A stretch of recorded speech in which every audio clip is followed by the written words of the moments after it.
Mental health champions. I'm excited to bring on a familiar face to all of my shows, a supporter and friend I met through podcasting. Jim is back today. He's been on the show. He updated us with an unexpected turn in his life last time. Now, not only is he thriving, he's doing amazing. We're talking to him today. Jim, thanks for joining a mental health break once again. Hey, it's always a pleasure. I don't care what podcast you're doing, it's always a pleasure. And whether it's a podcast or not, Vincent, it's always great. You got such great energy and great spirit, man. So thank you for having me back on. Always great to see you. Likewise, Jim. I'm real excited to not only catch our audience up with your day-to-day, all the great stuff you're doing, but all of the tools and the mindset tricks that you've taught yourself to get as far as you have when the cards were stacked against you.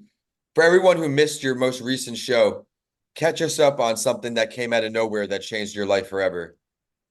So it's approximately 2 years ago. I was diagnosed with stage 4 pancreatic cancer. Um, in fact, the nurse, after the doctor left the hospital and told us, my wife and I, what the diagnosis was, she came in looking at my chart saying, wow. And she said this out loud. Wow, I've never seen anybody with this much cancer in them. Um, my biopsy out of my pancreas was, the count was like 30, anything over 37, you've got cancer. Mine was 40,000 plus. And so and it was in my pancreas, my liver, my lung, and my sacrum.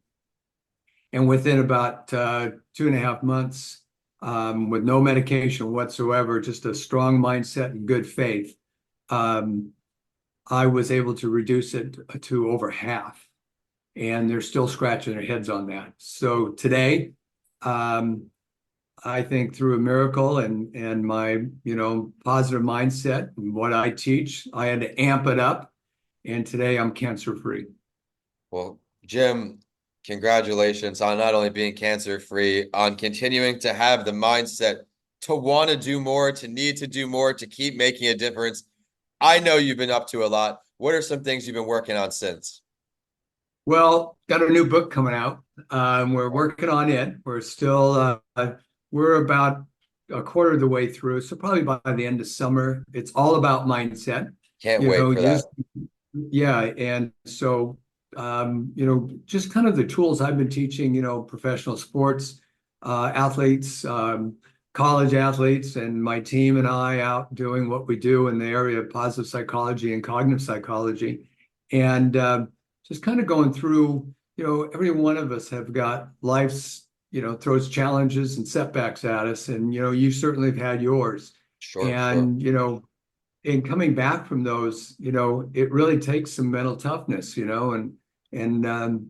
so I asked to talk to many people that have a friend or a relative, spouse, significant other, whatever, that is dealing with this terrible disease. In fact, this morning I was on a call with Madrid, Spain, my associates there, and one of their friends have got pancreatic cancer. So I went through the whole routine today, So been doing that.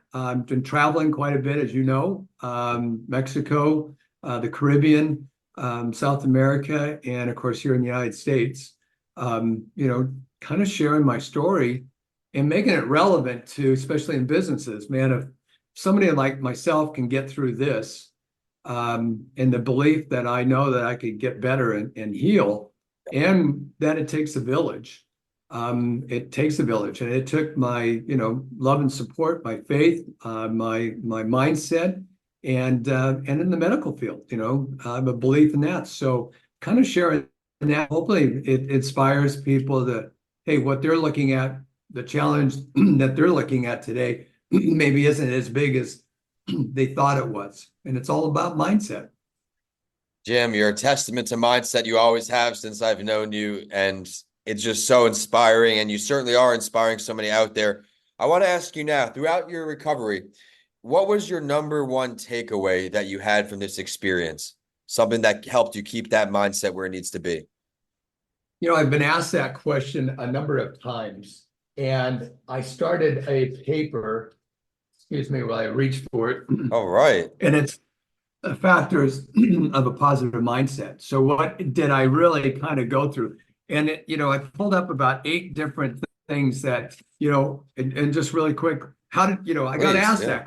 that. How'd you get that? Where'd you come with that mindset? I gave a talk to a Rotary Club, and at the end of it, well, how did you come to that mindset? And my mindset immediately was, when the nurse said, I've never seen anybody with this much cancer in them.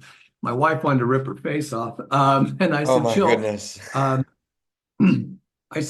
I told my wife, and I said, honey, watch what I do with this. And again, it's either take it as a death sentence or an opportunity to triumph. And so I've been asked that question. So I kind of went through the factors of a positive mindset, having a positive attitude. Well, how do you get that? Positive affirmations, challenging negative thought, and surrounding yourself with positive people. Gratitude, resilience, optimism, and all the factors underneath each one of those. Self-compassion, mindfulness, healthy lifestyle, and social support. And look, I don't have time for negative stuff around me. And I think I've told you before, when I came home, my wife had on the doors, signs that said positive talk only, beyond this door, I love good that. vibes only. I've got crystals around the house, my daughter has supplied me with crystals, and so, and I gotta say that energy, I mean, wherever you are, in your own home, at work, I don't think people understand that, that positive energy, that optimistic energy. And I'm not just saying, hey, I'm a realistic optimist. Prepare, Yes. expect the best, be prepared for the worst. I don't sit there and walk through, look through rose-colored, glasses all day long and think, but you know what? There's the concept that misery loves freaking company. Yep. And it's so easy. Just turn on the TV. Just turn on the TV. It's 30 minutes, it's a 30-minute news broadcast, right? But they give you a minute at the end of some positive thing that happened. But let's give you 29 minutes of just negative, throwing all this stuff at you. And then, oh, here's something good that happened today. You know what? I think if people would just look around and look at what the good things are, um, I think they'd outshine all the bad things that are going on in the world. I say that to my aunts all the time when I visit her. We always do the news, then we do Jeopardy, Wheel of Fortune. We do the whole shebang at the end of the night. Right. As you go through the news, it's only what's bad going on, only the negativity, when there are so many bright stories that can be coupled Right. in that news segment, not just drowning and programming us. As my grandma would say, they called it programs because they're programming you Uh-huh. when you're sitting there and you're watching the TV. And then watching those commercials, watching all those drug commercials. That's all it is on TV. I with mean, the nice goodness music sakes. in the I mean, background. Side effects, oh yeah, and maybe. everybody. Oh, It's like, Jim. what is that disease? I've never heard of that disease. And then I heard that there's 2 ladies that come up with these names. They hire these 2 ladies. They come up with the names because nobody can say the scientific one. But last night I was at a men's meeting at our church, and somebody asked me, they knew what was I going through, and they said, well, talking at the end of the day, the 3 things of gratitude, you write those out, what you're grateful for in the day. And I kind of changed that and bumped that up a bit. And I think if people would look at, when they look at their own happiness and gratitude in their life, what were 3 things, and I don't ask them to write out a whole, sentences. I said, what are 3 things you could have improved today that you need to improve today? Whether it be positive self-talk or being nice to somebody or extra for something or getting some work done. What are 3 things, 1 to 2 word descriptions? And then the other one is, then after that are 3 things you crushed today. 3 things you absolutely crushed today. And then again, 1 to 2 word descriptions. And the third section is 3 things I look forward to doing tomorrow that I'll be very, very proud of. I And I love think that. that's what people lack that, and those are my things of saying, hey, and I got to tell you what a difference it's made. Not only past, what are you going to be proud of tomorrow? And I think that also lights a fire inside of you to have something to look forward to as well. I'm a big like future, as you know, goal oriented, where these are all delayed for me because I love that delayed gratification so much. And even in entrepreneurship, perfect example. I tried being a school speaker during COVID, still trying to be persistent and resilient and not give up on the dream. Unfortunately, sometimes you just got to make some changes. We stayed here. Jim and I probably connected first back when the show first started. I wonder when our first talk was, Jim. I'm gonna have to look that up. I'll tell you what it was. It was in May of 2020, May of 2020, because I May was the first May time I of was on the show. It was May of 2020. Yeah. May of 2020. I love it. And that was their first year, started in January. And you've been seeing me through these curves. You've always maintained your positivity. You say kind words of me, but I have to say them right back. Jim's always been very, very motivational to me because of his drive. You've caught it today. Not only is he fresh up and at him at the clubs again, he's got this new book coming out. What did you always know right away after all this was going on that this was going to be a new book, or what was your thoughts of putting all this back? No. As a matter of fact, I developed the seven fundamentals of mental toughness, whatever, back in, 2014. And Wow. it's kind of the curriculum we've been using for youth sports and on our sports side. And I start looking at that, and I'm the kind of person that just doesn't write something and then hey, leave it. I like things happen, things change, and So I started with my co-author, young lady that graduated at Chapman University about three years ago in journalism, and I'm busy, so I grabbed her. She's followed me around. She goes to my talks. She listens to me, and she's just a great lady, McKenna Sulik. And so I asked her, help me out. And so we started working on that book, and then this hit, and so it kind of took a setback, right? Then I thought, okay, my daughter said, boy, Dad, you've got a whole new story to tell. And I said, do I ever? And so we're incorporating this whole mindset journey, into the book. And not only just the journey, but, look, I got sued for $800,000 a few years back. They came after my wife and I. They wanted our house. And it just turned out to be a frivolous lawsuit. I could sue you, you could sue me. And I mean, it's just litigious stupidity. I went through it was divorced in 1988, and that ex-wife decided to come back and come after more money and put us through hell for 4 years. But hey, that was my fault. It wasn't hers. I don't blame her. I'm the one that said two things to her, in 1984. Will you? And I do. So hey, I accept accountability for that. But we went through 4 years of that. At the same time, I got embezzled $350,000. So, you look at life's challenges, and I look at all of those now and go, every one of those, it was just giving us stronger legs for bigger strides, and I think it prepared me for what I'm going through today. And, my faith tells me that God just said, hey, okay, Mr. Mental Tough Guy, now we need you to talk to a few other people and help them. So, that's where I'm at. That's what I'm doing. I got that. I just had to add that to the show notes I've been typing. Sued, embezzled, divorce. It gave stronger legs for bigger strides. Everyone, you hear that type of stuff, you got to look more into Jimmy. We'll let him go in a little bit, but before we let him go, Jim, what are some things that you've been doing to take care of yourself and your mental health now? We've all talked about how great you've been doing, but what are some things you've been doing to take care of the brain upstairs? Been playing basketball again. I mean, it takes you've got to have that physical exercise. You just can't sit Absolutely. here and contemplate, hey, nothing wrong with the book The Secret, except for you just can't sit there and contemplate something the universe is going to provide.